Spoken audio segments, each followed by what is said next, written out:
I think we have been played with some emotional sensitivity. So BLKMAX group is first presenting vaccination, then presenting cardiac shock following vaccination, and then again we are on some immunoprophylaxis. So I think please don't scare us, Dr. Ankur, this time, and I hope that you will present the correct perspective of prophylaxis. And over to you, Dr. Ankur. Thank you, Anu.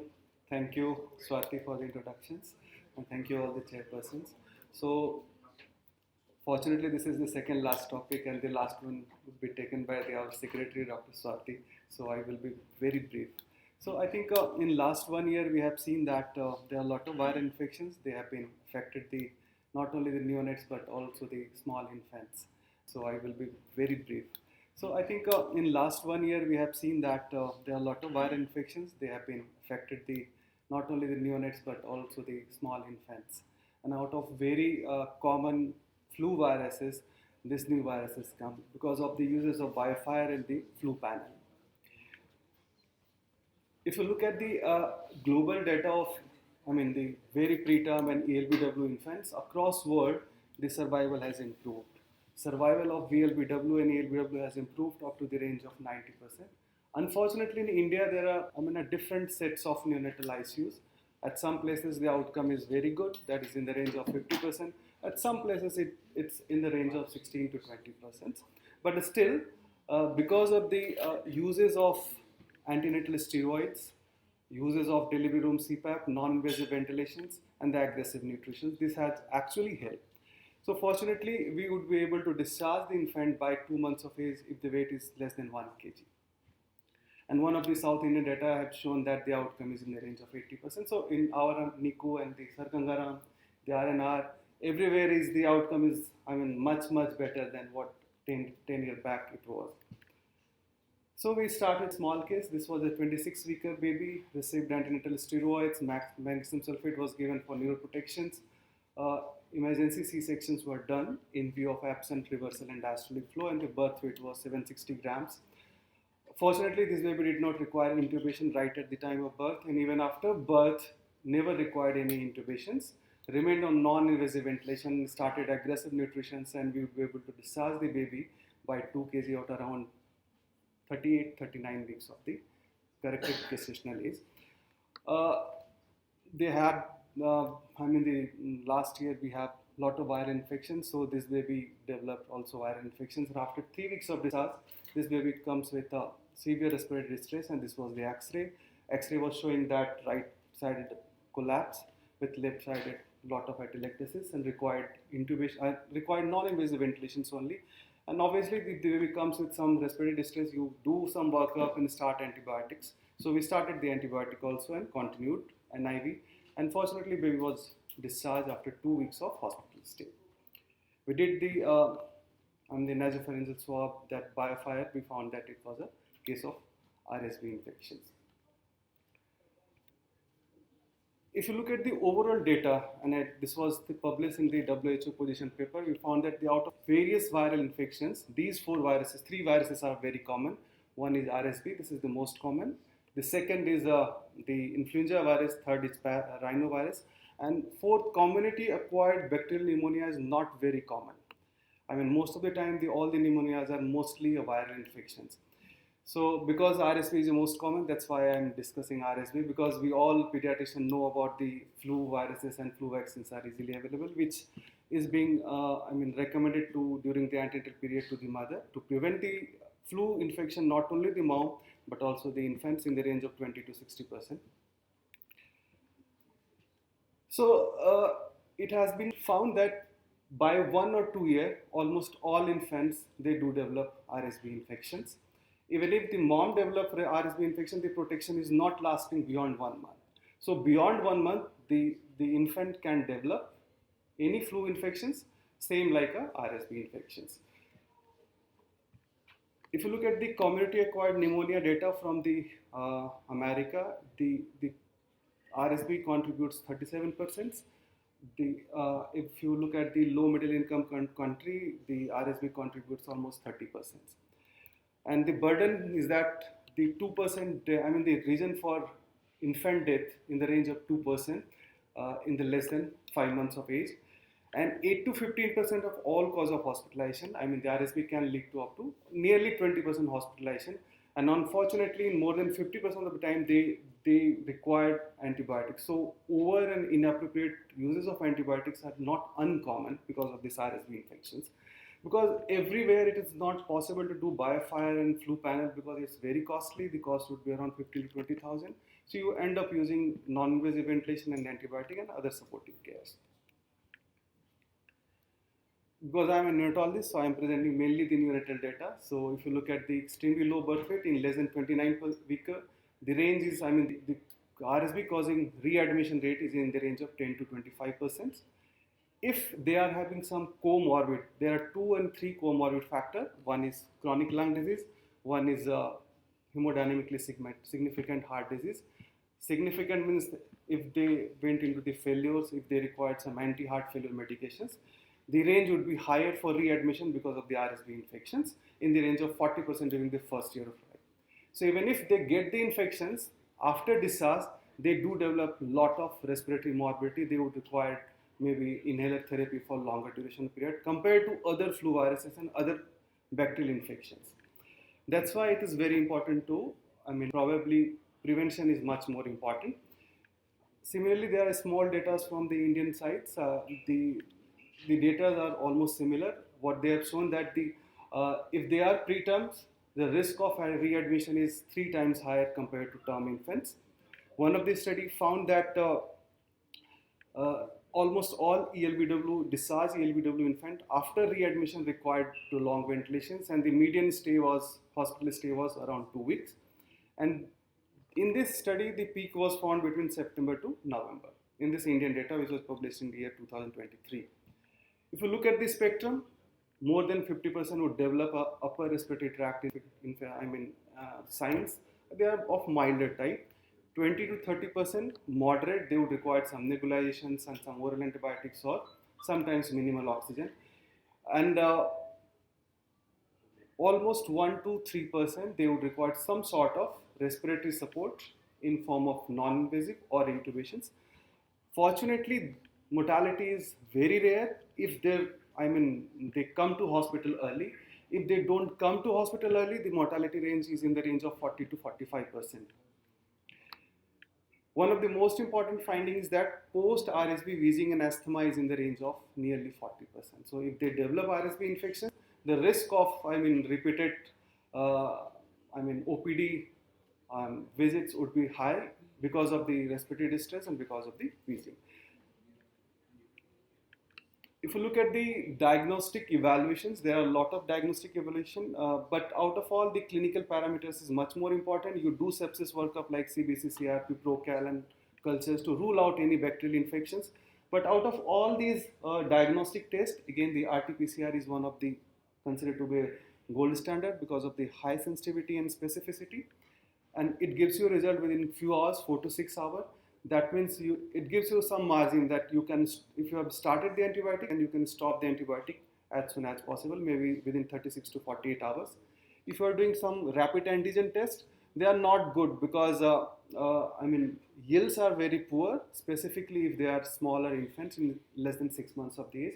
So more or less we all do PCR tests nowadays because of availability of biofire.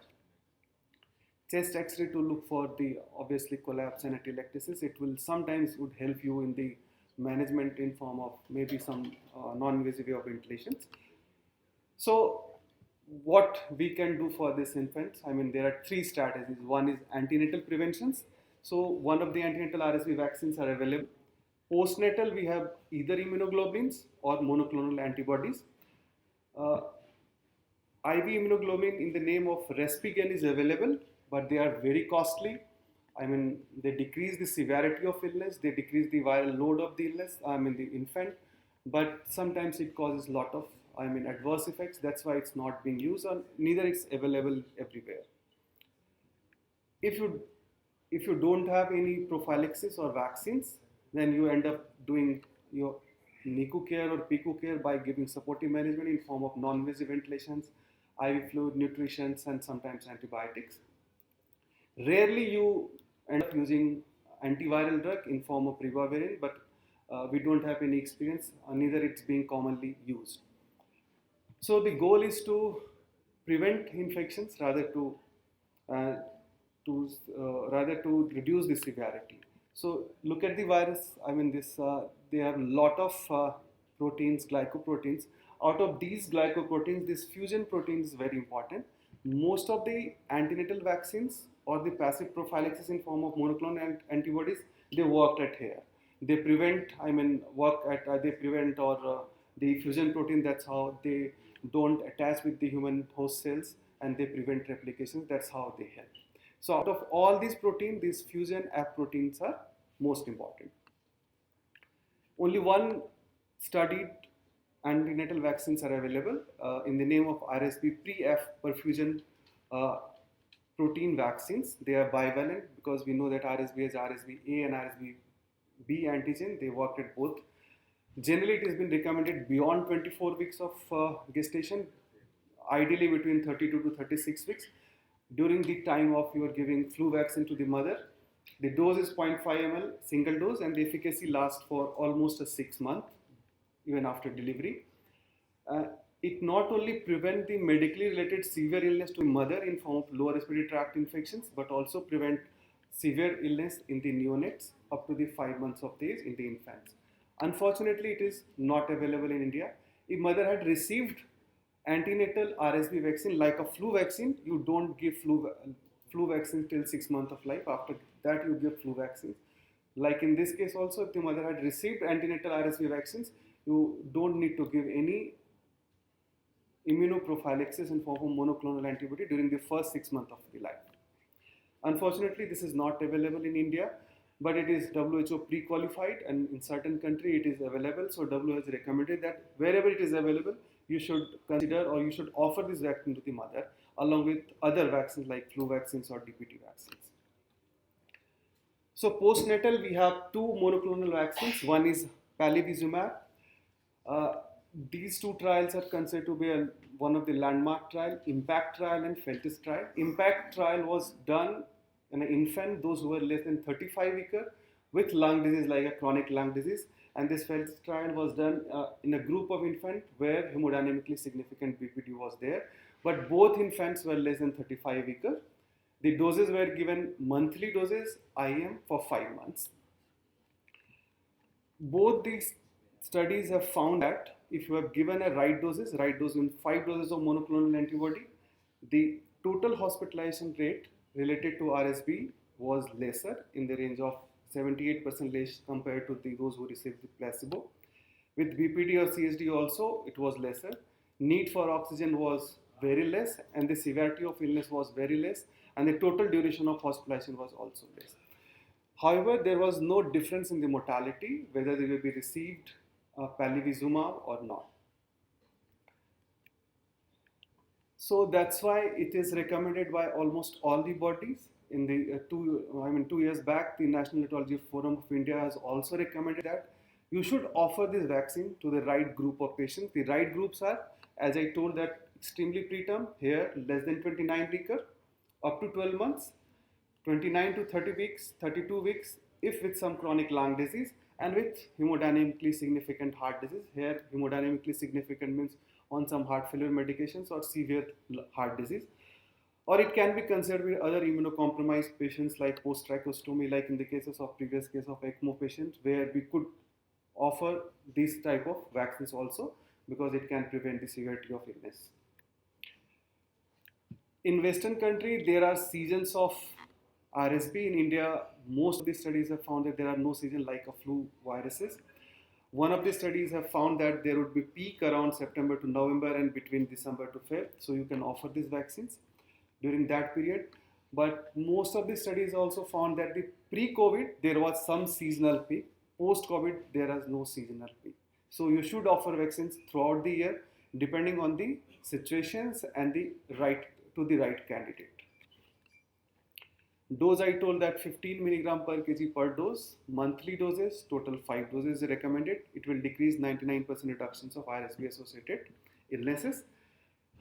During the injections time, first 5 months, if the baby develop RSV infections during that acute period, you can hold the vaccines. Once the baby is fine, stable, then you can continue or complete the course of the vaccines. That means total dose would be 5 doses. And along with that, you can offer other vaccines like the baby qualifies for BCG, hepatitis B, polio, you can continue giving all other vaccines to the neonates. One of the study from the Canada have shown that probably 3 doses would be enough, but after that 2 or 3 large controlled studies have found that probably we would need more than 3 doses, that is 5 doses. So American Academy of Pediatrics and the WHO also recommend that we should fix to the 5 doses, not less than 5 doses if they qualify. Even if the seasons are not there, you should complete the doses. Quite safe, you can offer these vaccines. Like other vaccines, in bleeding conditions or severe hypersensitivity reactions, you should avoid the vaccines. Otherwise, in almost all cases, we can give. The only concern is that it is too costly. One dose would cost around 16 to 20,000. If you are giving 5 doses, that must be around 1 lakh. So do we have other options? I think palivizumab is available in India. So in last 1 year, we have given 3 or 4 patients, those who qualified for that. But the only issue is that cost, because 1 lakh cost would be very high. So similarly, like palivizumab, it's another vaccine, nirsevimab. It's like a monoclonal antibody with a longer half-life. Longer half-life means almost 75 days. So probably 1 dose would be enough. It also acts at F protein. That means it will prevent the replications and further severity of illness. So if you give nirsevimab, it was found that it can again decrease the severity of lower respiratory tract infection in the range of 75% and hospitalizations also. CDC, European bodies, they all have recommended that we should use nirsevimab. It is equally effective. There are no head-to-head trial with nirsevimab and palivizumab, but both vaccines are quite effective.